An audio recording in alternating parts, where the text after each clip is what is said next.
Good day. This is Dimitri Lascaris coming to you from Kalamata, Greece for Reason to Resist on February 11th, 2025.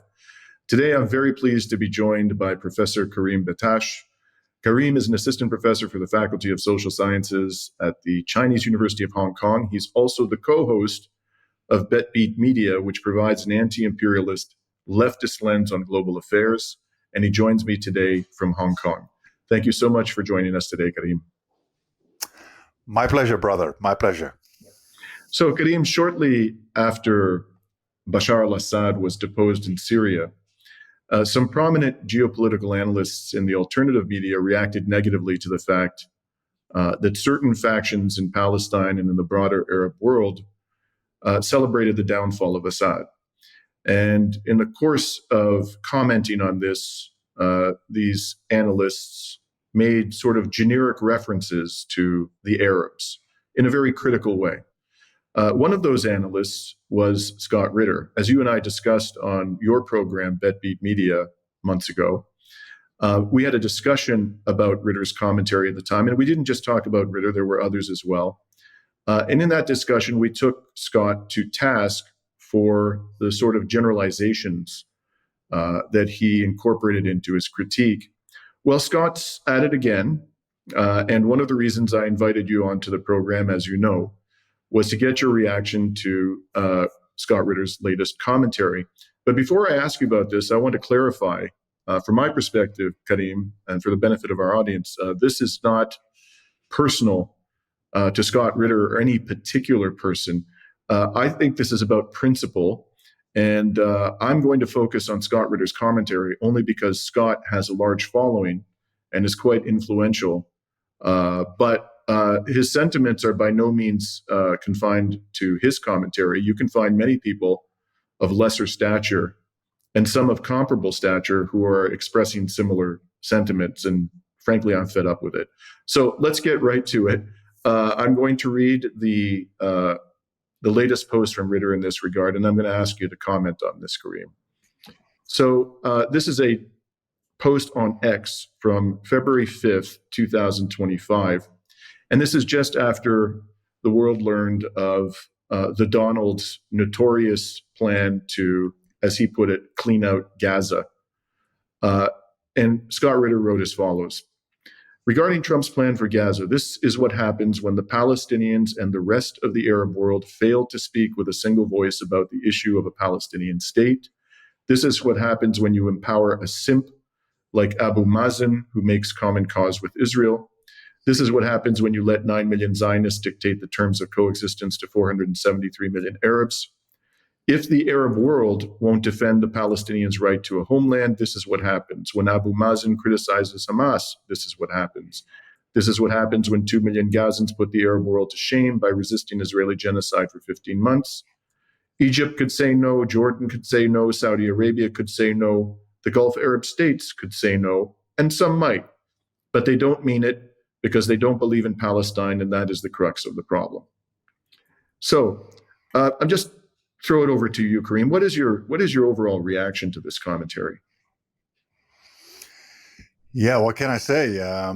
I have to admit that that I find this kind of classification of the whole situation very problematic, and again because it seems to generalize the Palestinians. Or like last time it was the Arabs, this time it's the Palestinians and the rest of the Arab world. And of course, some will say, yeah, but that's not what he means. He means the Palestinian Authority, or he means the leaders, this and that. So, but that brings me to the point that I've discussed before as well, and I call that Western or even white anti-imperialism, and that is the idea that we in the West somehow are in a position to judge Arabs or people in West Asia for their own oppression, and I think that is one of the biggest arrogance. That is such an arrogance that we have in the West, that we, coming from the imperial core, can state what the Arabs do wrong and what they should do better to avoid being oppressed by our governments. And that is something people do not realize that. In my opinion, they have to really think about that how arrogant and even supremacist that position is. When Scott Ritter is talking about Arabs or Palestinians in such a degrading way, who have suffered a genocide now for more than 1 year, and they have suffered the genocide by bombs coming from his so-called democratically elected government. Who is he? Who are we in the West to tell what the Palestinians do wrong and that they are to blame for the imperialism done by our governments? That is something that frustrates me so much. And it's a form of racism, in my opinion. Racism is not just that you say bad things about people. Oh, you're black or you're an Arab or this or that. That is not racism. Real racism is the insidious form of invisible racism that a lot of people have without realizing it. That you can think that you can just judge the victims of genocide, in this case, it's the Palestinians or the Arabs, in such a generalizing way. While, in my opinion, we are to blame so much more than any people in West Asia. Yeah, I think that's a very, very big issue in the anti-imperialist sphere in the West. Yeah, I completely agree, Karim. And I have to say, I just want to focus for a second on his comments about the so-called lack of Palestinian unity. First of all, last year, as I'm sure you're aware, the Chinese government admirably mediated a détente, shall we say, amongst the various Palestinian factions. Now, that may or may not have resulted in practical changes, but in theory, they were unified after this Chinese government mediated discussion, which I believe took place in China itself. But more to the point, Karim, I was in Lebanon numerous times last year, and I went to Palestinian refugee camps, and I spoke to Palestinians there. I spoke to people who were representatives in the camps of the Democratic Front for the Liberation of Palestine. I went to the occupied West Bank last year. I spoke to people who were sympathetic to the Popular Front for the Liberation of Palestine. I spoke to people who were sympathetic to Hamas. I spoke to people who weren't sympathetic to any particular group when I visited Amman last year. And the overall impression that I had, Karim, and I heard this sentiment over and over again, we are unified, we are one resistance movement. This isn't about factions. I heard that from representatives of all of these organizations and people who weren't affiliated with any of these organizations. The obstacle to true unity amongst the Palestinians is a US and Israeli-backed tyrant by the name of Mahmoud Abbas, who is armed and funded and protected by the West, and principally the United States government and the genocidal Israeli entity. He has no democratic legitimacy. He was never put there in that position by the people of Palestine, occupied Palestine. He is there simply by means of brute force, and he's enabled to impose his will on the Palestinian people because of the United States and Israel. So who are we, sitting in the comfort of our homes in the West, to criticize the Palestinians for their so-called lack of unity? I just find that, with all due respect to Scott Ritter, really offensive. And, you could say the same thing, of course, about any of the tyrants in the Arab world. You could say the same thing about Sisi. Sisi receives what, like $1 billion a year of US military aid?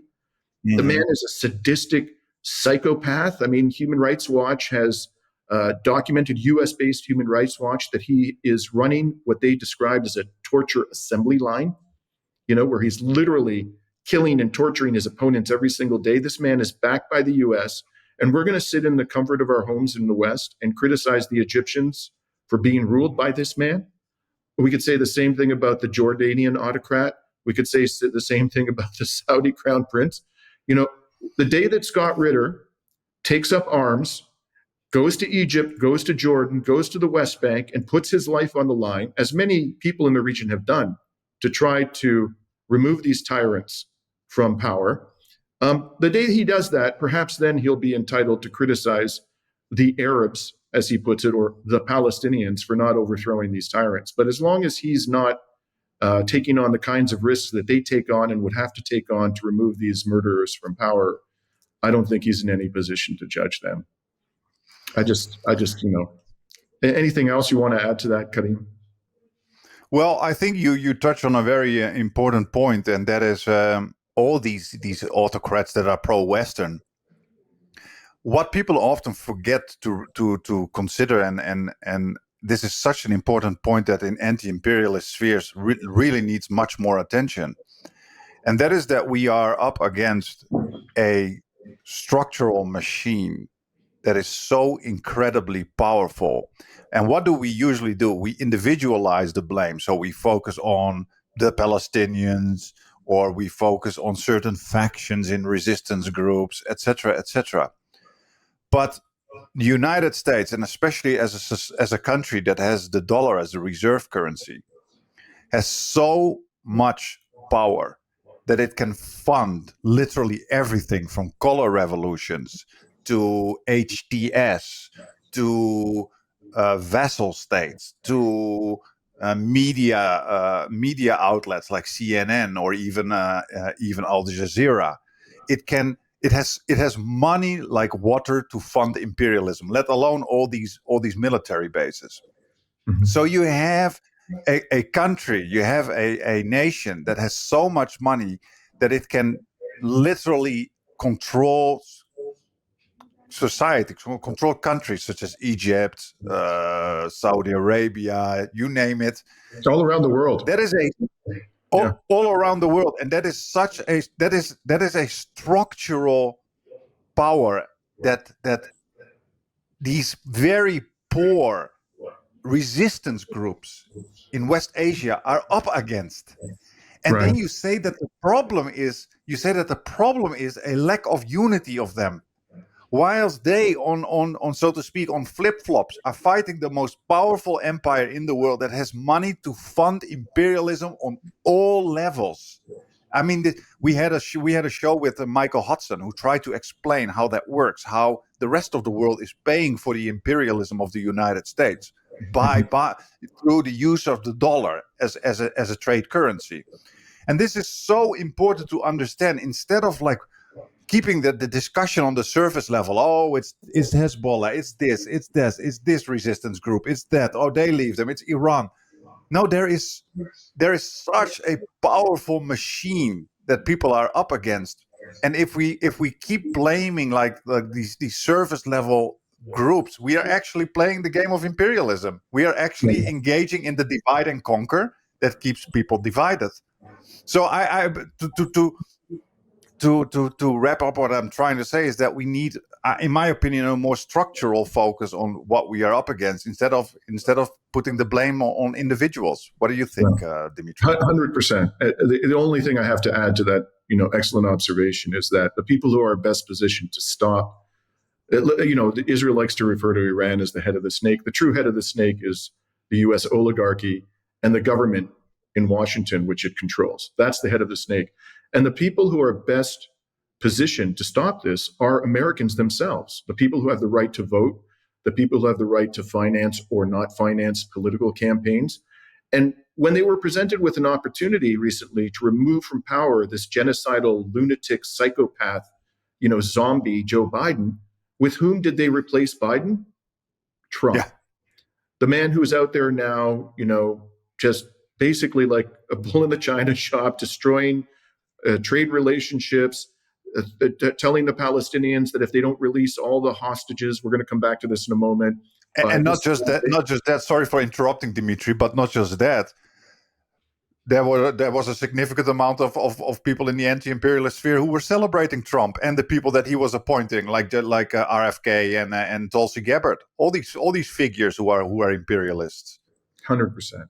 I totally agree. And so to our comrades in the United States, I think my message is take a look in the mirror. The primary responsibility for the conduct of the head of the snake is you, the American voters. And if you continue to put these people in office and empower them, you have no business condemning peoples in the global South who are unable, despite their valiant efforts, to overthrow these tyrants. So with that, Karim, I'd like to move on to a related subject, but not one that is peculiar to Scott Ritter. And that is the question of what is currently happening in West Asia. And just while you're searching, let's also not forget, do we have unity in the West? So we are supposed to say to the people who are suffering under genocidal bombs that they need unity over there, whilst we in the West have unity. The United States is unified. You could certainly say the same thing about Canada. The level of divisiveness we're now seeing in Canadian political discourse is off the charts. You could say this about France, about Germany. Yeah.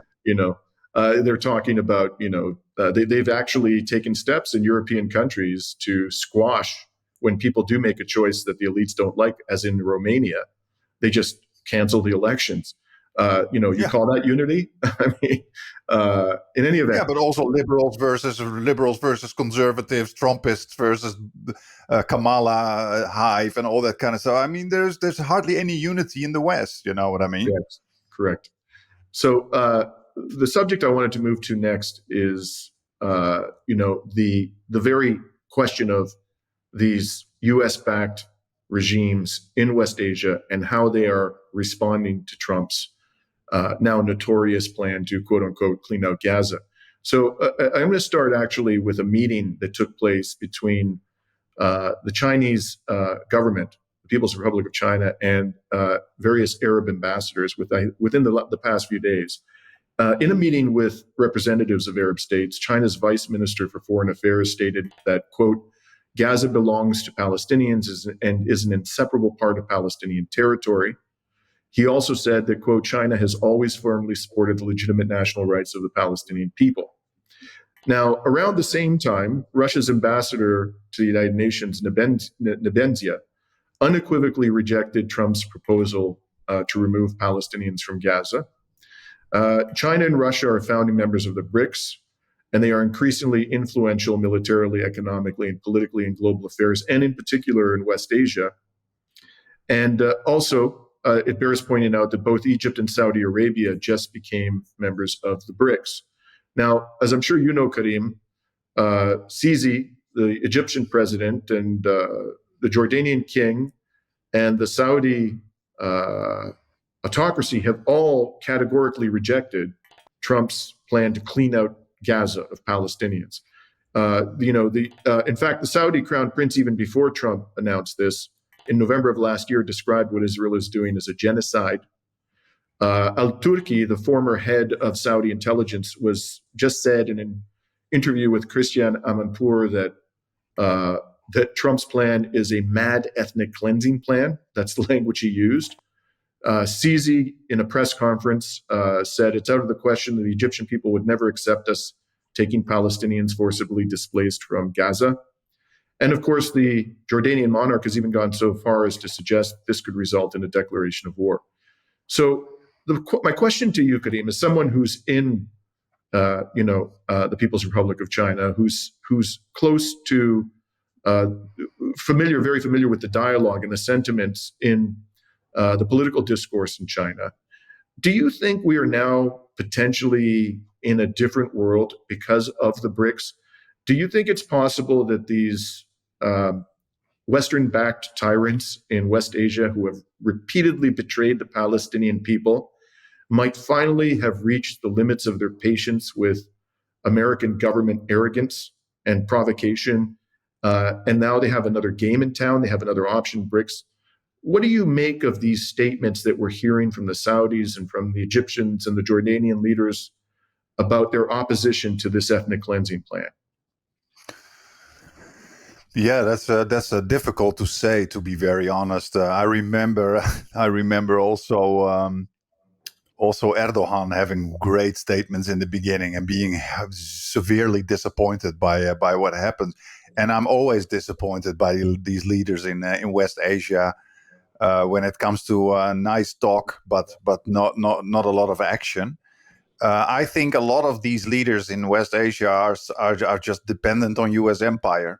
So I think even though they talk the talk, I think the only reason why many of them are there is because of U.S. empire. So they rather see the Palestinians go than that they see the United States crumble. That's what I think. For somebody like, for example, Al-Sisi, or I would say the whole family, Al Saud family. I think these are all deeply intertwined with the United States. But of course, you have the population, and all of them are, of course, nervous about what may happen. I mean, there have been leaders shot for the way they engage with the Israel-Palestine issue, and I don't. I find it very. Yeah, exactly, and I find it very difficult to say. You do make a good point. There is a new player, and that is China, and you see slowly that China is encroaching, you could say, on West Asia, and the Chinese have a very different opinion about the Palestinian rights, and in fact, the Chinese have an opposite opinion about the Palestinian rights compared to the West. And I think that's a good thing, because China is the only contender. China is the only one who could possibly overtake the United States as the greatest power. Or like one of my guests said last week, Matt Kennard, he's a journalist, and he actually said that he actually thinks that China is the only chance that we have for the United States empire to fall, so to speak. But I must say, Dimitri, and I wonder what your opinion is about that. I am still a bit disappointed by the passivity of the you could say the Brics bloc when it comes to a genocide. I find it's a very difficult discussion. My co-host Peter always said, if China does anything, they get the wrath of the empire. You know, like the United States will probably try and do everything to damage China. So China's playing the long game. That's what many people say. But in the face of such a horrendous genocide, one would expect that the other major powers do more to make it stop. And so while China has a good opinion and good words, I'm still conflicted. I would have liked to see more. I would have liked China to cut diplomatic ties, to impose trade sanctions. I don't know. It doesn't need to be military. I'm not expecting anything militarily. But I did expect more to happen. Same with Russia, by the way. Russia always has very nice words, but I also think Russia just did not do enough. And in the end, it's all interests, that play a role. But I always wonder, when do we get at the point that the world, the geopolitics, stops being a cost-benefit analysis, and we start to act on our morals as human beings? That is really, because that's the discussion I always have with my co-host. He says, if China does that, if China does more, they have a problem. The United States will do horrendous things. But then I'm like, that is still a cost-benefit analysis. And after 16 months of a horrendous genocide, when do major powers stop engaging in cost-benefit analysis and they start to act on our morality as human beings? You know what I mean? Yes, I do. I completely share your disappointment. And I'll tell you about an interaction I had, Karim. Late last year, I had the opportunity to interview Russia's ambassador to Canada. We had a sit-down interview in the Russian embassy in Ottawa. And I asked him about the Russian Federation's policy towards Palestine, and specifically why Russia had not imposed sanctions on Israel. And he said, first of all, we don't supply Israel with weaponry. There's no flow of weapons coming from our country. So you could call that, I suppose, a form of sanction. But he said the real problem for us is that we have a commitment to the notion that sanctions are illegal and illegitimate unless they're approved by the United Nations Security Council. Would you agree with me that more must be done, and that one way in which pressure can be exerted on Israel to finally give the people of Palestine a sovereign state would be economic sanctions of the type, for example, that have been leveled extensively by Western countries against Russia?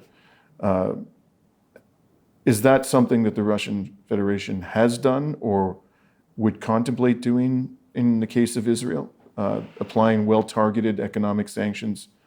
And if not, why wouldn't it do that in a situation where a country has a position of dominance over an indigenous population and is using it to violate their rights systematically?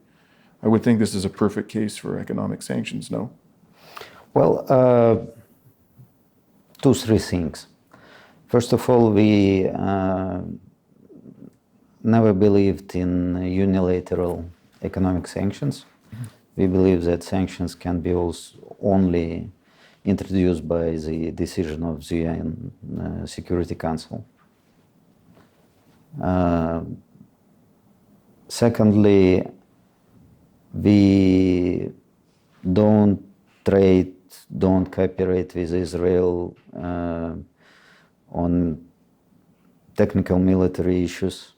We don't trade, we don't provide, we don't buy. So there are no military cooperation. So it's like a de facto arms embargo, basically. Well, if you want to put that way, Right. yes, but we just don't do that. Right. Couple of more things. Probably a third of population of Israel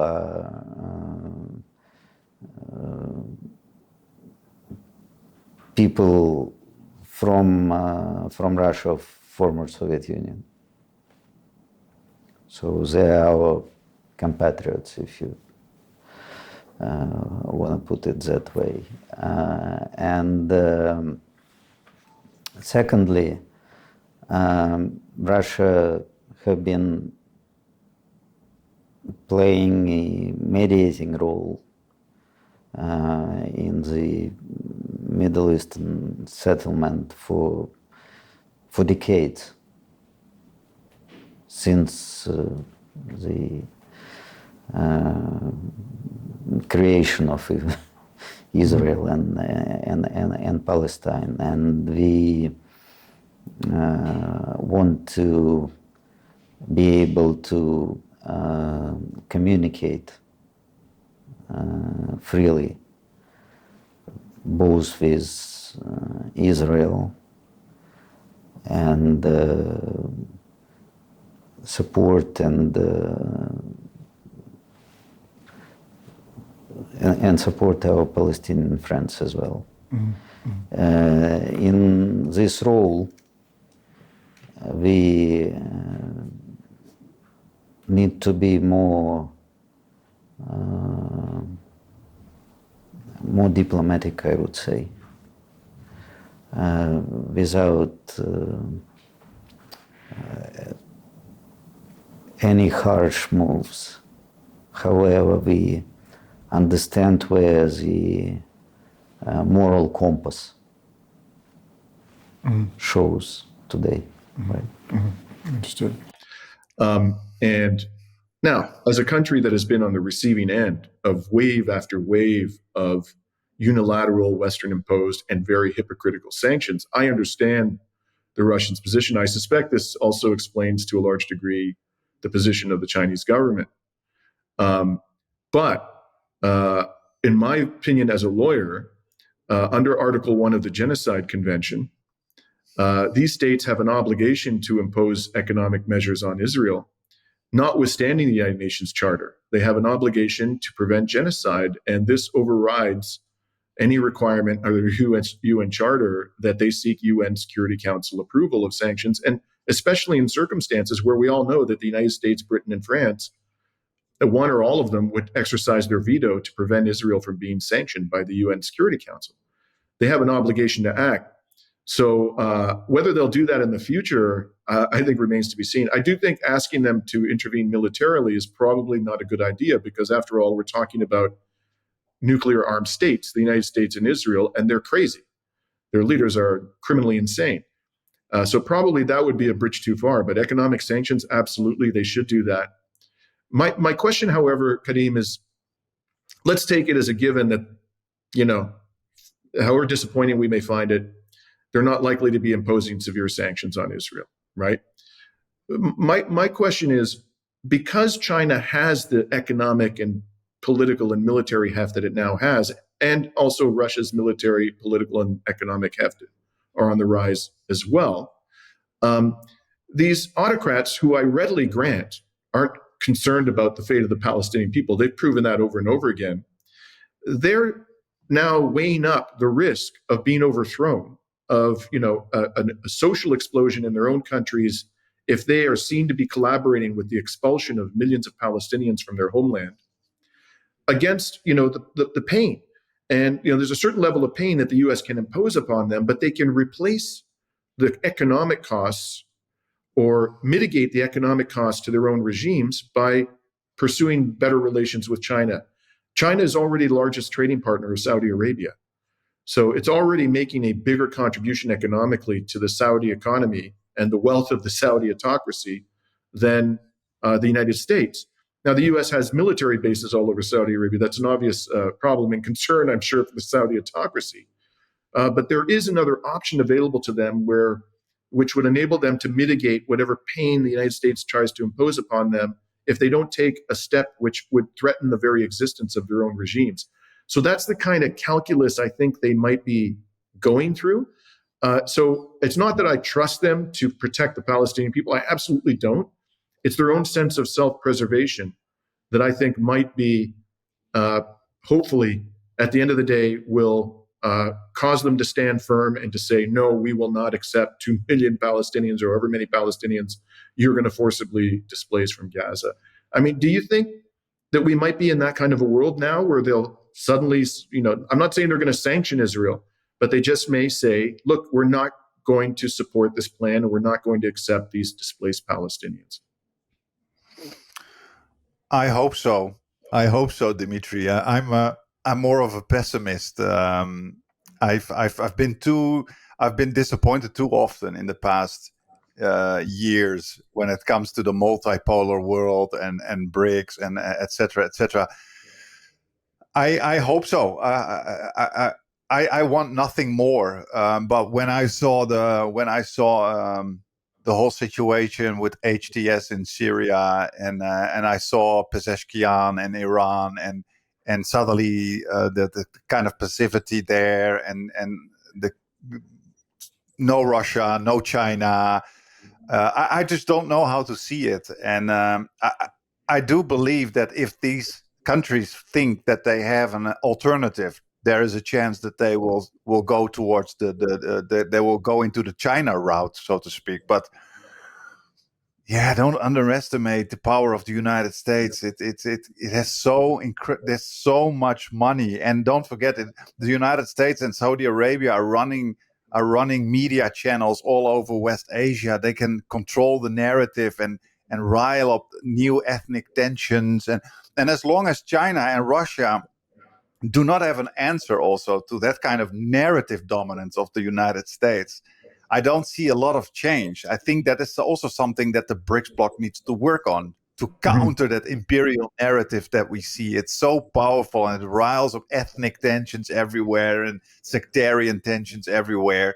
And as long as they have that kind of control, I think they run the show, to be very honest. Right. Now, I totally understand your skepticism and your pessimism. I'm not sure how this is all going to play out, but of course it wouldn't surprise me at all to witness yet another betrayal of the Palestinians by these Western-backed autocrats. Having said that, however, whether Israel can, practically speaking, accomplish its goal is another question altogether, because there is fierce resistance within Gaza itself. And I mean, they didn't even secure Beit Hanun, for God's sakes. After 15 months of genocide, the Israelis, they had to, this little corner of northeastern Gaza near the Israeli settlement of Sderot. You would have thought they could at least clear out the Palestinian militants from that part of Gaza, but they couldn't after 16 months. In the last week or two leading up to the ceasefire, they actually experienced a sudden spike in casualties, the Israeli genocidal military. So I don't know exactly what planet these people live on. If they think they're just going to bring some boat up to the shore of Gaza and, all these millions of Palestinians are just going to walk onto these ships and sail off into the sunset. No, there's going to be a brutal war to the death. And I am very skeptical that this is a fight that the Israeli military can win. They can certainly kill a lot more people. Tragically, that is true. But whether they can forcibly displace the Palestinian population, I don't see it. The question is, how much killing will they do before they finally realize that this plan is not practically implementable?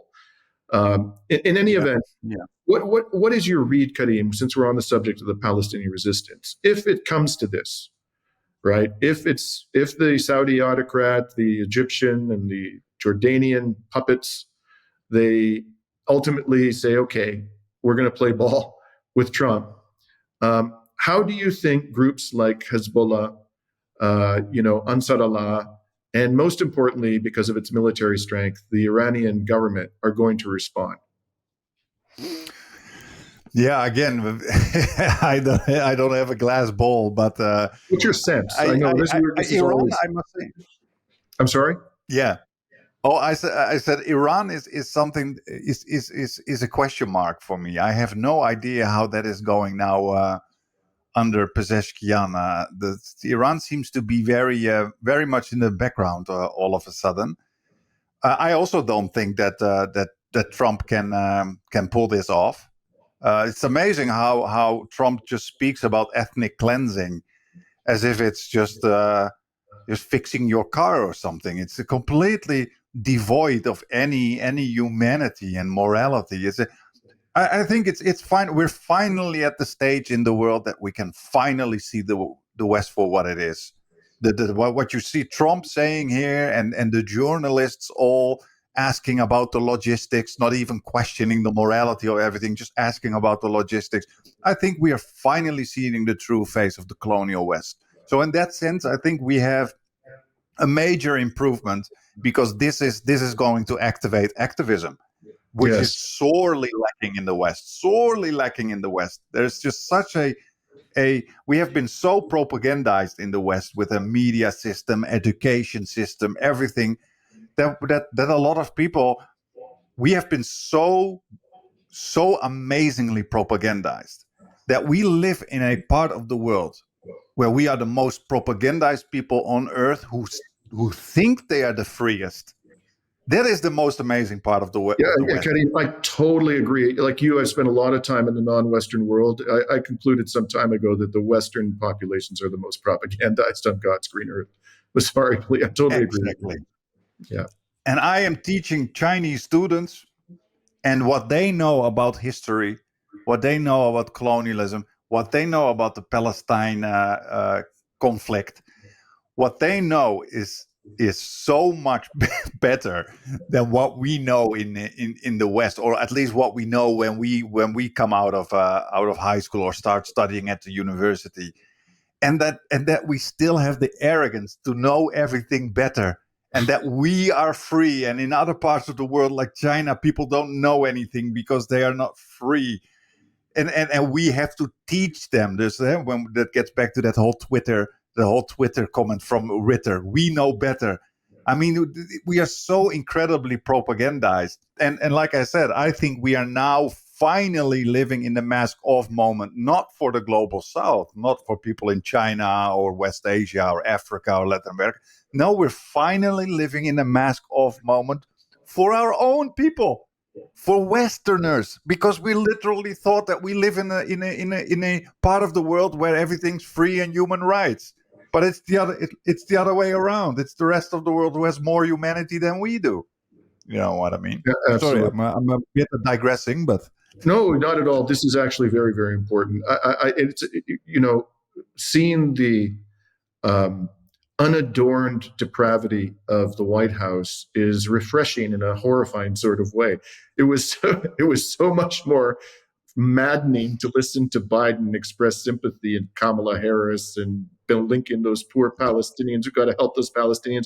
And by the way, here's a bunch of 2,000-pound bunker buster bombs so you can blow up Palestinian children. It was sickening to see the hypocrisy and the dishonesty. There's no longer any doubt about what just as you said, what the United States and Western governments stand for. And the really horrifying part of this for me is that even though the mask has been torn off, to a degree we've not experienced in our lifetimes, there's still a substantial part of the population in every single Western country that supports these lunatics. What will it take, for God's sakes, to wake these people up? Are they this brainwashed that even when Trump openly declares that he's going to ethnically cleanse Gaza, they go, yeah, I wonder how long that's going to take, and maybe should we do it by ships, or should we open up a land bridge into, there's absolutely no, I don't know whether it's a majority, but certainly a substantial minority of the populations of Western countries continue to be drinking the Kool-Aid even now. That's a and I think also that has to do, Dimitri, and we talked about that last time. I also wrote about that on my Substack, on a piece on Islamophobia, is that we in the West have, of course, that conditioning system, that propaganda system. And we have been conditioned also. We come from extremely racist cultures. We're conditioned since we are very young with very racist conception of the world, through Hollywood movies, Netflix, news programs, education. We're continuously bombarded with the fact that in the West everything's better, and those savages around the world, they only make war and they're terrorists. And it has gotten to a point in the West that a lot of people are just unaware of how racist they are, and not consciously. I usually don't blame. I'm not the type of person, as a psychologist myself, I'm not the type of person to say like, racism is usually intentional. In fact, most racism is not intentional. Most racism is cultural. It's culturally conditioned in such a way that you don't even realize that you're racist. And that is a major problem that we have in the West. And that's why I always say anti-imperialist spheres in the West really need to start tackle racism as a central component of imperialism. This needs to be way more centrally analyzed, because the way we deal with Palestinians, 16 months of brutal, visible genocide, utter depravity, rape, murder, burning people alive, torture, you name it. Shooting children in the head. Yeah. Shooting children in the head. You hear the phone calls of a 6-year-old. And then still, until today, masses of people defending that stuff, or saying these memes, release the hostages. And you must have been conditioned with such a deep, deep racist mindset that you can still deny the humanity of these victims. And again, that brings us to what we just talked about with Donald Trump. The way he speaks about, we're just going to make it a nice place, Riviera on the beach and all that kind of stuff. And these people, we move them out, just playing for God. Just playing for God, moving people out like they're product. That's a racist mindset that's deeply rooted in our cultures, and that is the result of 500-600 years of colonialism. The racism does two things. It kills two times. It kills its victims, and it kills the humanity of those who are racist. You know what I mean? Well said, brother. Well said. Well, it's always a pleasure to talk to you, Karim, and I look forward to our next conversation after we get greater insight into how the Arab world is going to respond to Trump's ethnic cleansing plan. I'd like to have you back on Reason to Resist so we can revisit these profoundly important issues. Definitely, and we got to have you back too. So, thank you. And this is Dimitri Lascaris coming to you from Kalamata, Greece on February 11th, 2025.